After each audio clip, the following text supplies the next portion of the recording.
you've been contemplating putting together a family history book and you're not quite sure how you want to go about it, it helps to go see other people's ideas of how they've done their books. And I'm actually going to show you a family history book I put together, and whether you like how I did my layout or don't like it, it'll at least give you some idea of how you would like to arrange your family history book. So there's my cover page. I typed it up in Word and turned it into a PDF. I have this certificate for my third great-grandfather from the Daughters of Union Veterans of the Civil War. Proves that I verified my lineage to my third great-grandfather. Alright, so I start out with the cover page, my copyright date. I have a poem. Then I have a disclaimer. Got a table of contents, starting with my third great-grandparents, my second great-grandparents, first great-grandparents. I have an epilogue, author bio, and source citations. I have a little chart here, half chart, just for the section that I'm covering in this binder. An introduction, which is unproven theories. I have theories about my fourth and fifth grandparents. I don't feel I have enough solid evidence yet to link it besides some DNA. So I just give a little background on my theories. I have showing how I laid out my generations. So I start with first, my third great-grandparents. That's my grandpa, his wife, and then second generation is their children, who they married, and third is their children, and fourth is their children. That's as far as I go, because beyond that we'll start getting into living relatives. So I did this. There's several pages of that. And because I use such big font, that's why there's so many pages. You can use smaller if you want. There's a smaller image of that certificate. I have a biography of my third great-grandfather. This can be used for all different ancestors. Military background. His children, these are definite. These are questionable. They're either bio children or children his wife later took in. This is my question about his parents and physical traits. Physical traits I got from his Civil War pension record. Made a cute little marriage page. These are the certificates. The missing part of this bond is supposedly mentioned in the original record at the courthouse, which was mentioned in 2 books, so I put that there.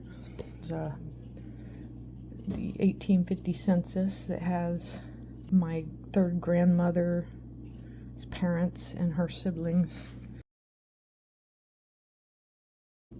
Then I have a tax record. It shows yearly how old Joseph was and the age of the children that were mentioned, age range.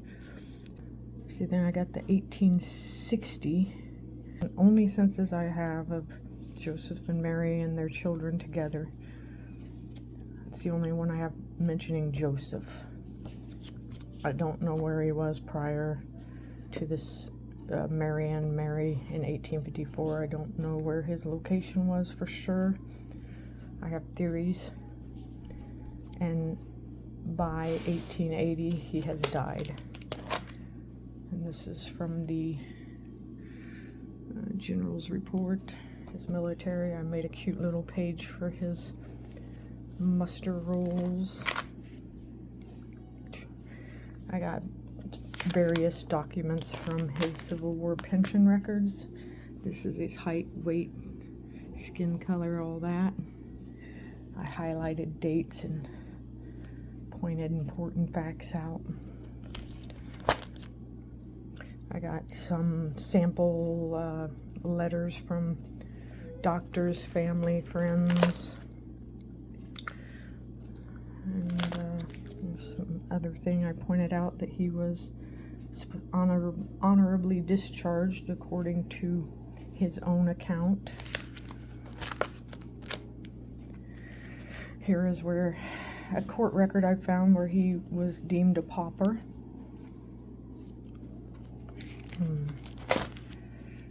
And more random records in it. There's the widow's pension, and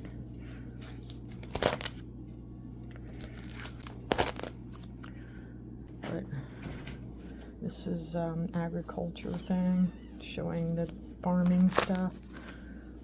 These are the guardianship bonds. 2 of the minor children were given guardians when both the parents had died. Okay, these are pension cards.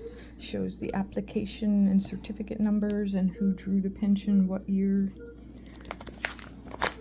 These are the death certificates, marriage certificates of some of those children that I'm not certain about. And these are obituaries of various people that mention those children, that demonstrate that they're siblings, whether it be bio or not, they considered siblings. Here's a cute little page I made, sums up yearly where they were living based on what record: marriage certificates, tax records, censuses, obituaries, or whatever. This is my 3rd great-grandmother's parents and siblings and who they married. Here's some of the siblings' death certificates. And here's a newspaper article about one of her siblings. Okay, these are my 2nd great-grandparents, their marriage certificate, census, and mention how the name Dean and Dane are often used interchangeably. Got some city directories. If the census isn't easy to read, I type it out like this. Sometimes I'll just paste a little text box on top right near where their name is, so you can see right above or below, wherever. There's another one I did. That way you can see the whole record, but you can also see the important info.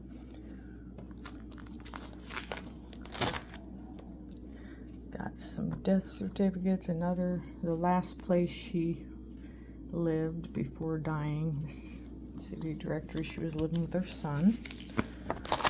Another at a glance of all the places they were living. In this time period, the city directories gave exact street addresses, house number, and street addresses. That's the only picture I have of my 2nd great-grandfather. I have several of his wife, but that's the only one I have of him. It's their headstone.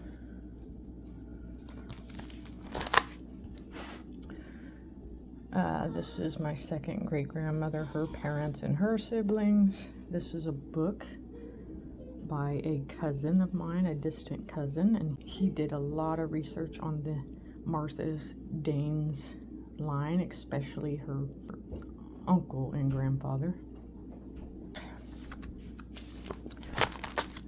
And some more death certificates.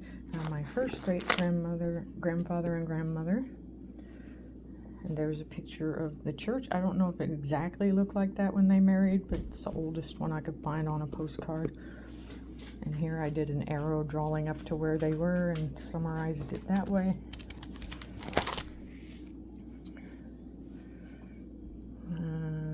Obituary. And another at a glance, yearly where they were living. And this is my grandmother's parents and siblings. She had a lot of siblings. A lot. So here's some articles about her parents and an epilogue. I hope that this book helps future generations with their research. I donated some copies of this here PDF to the Wayne County Historical Society. I got my bio about myself. And in the back, I have all my source citations. There's a lot of them, more than this one page, but they're all bunched together in the sleeve.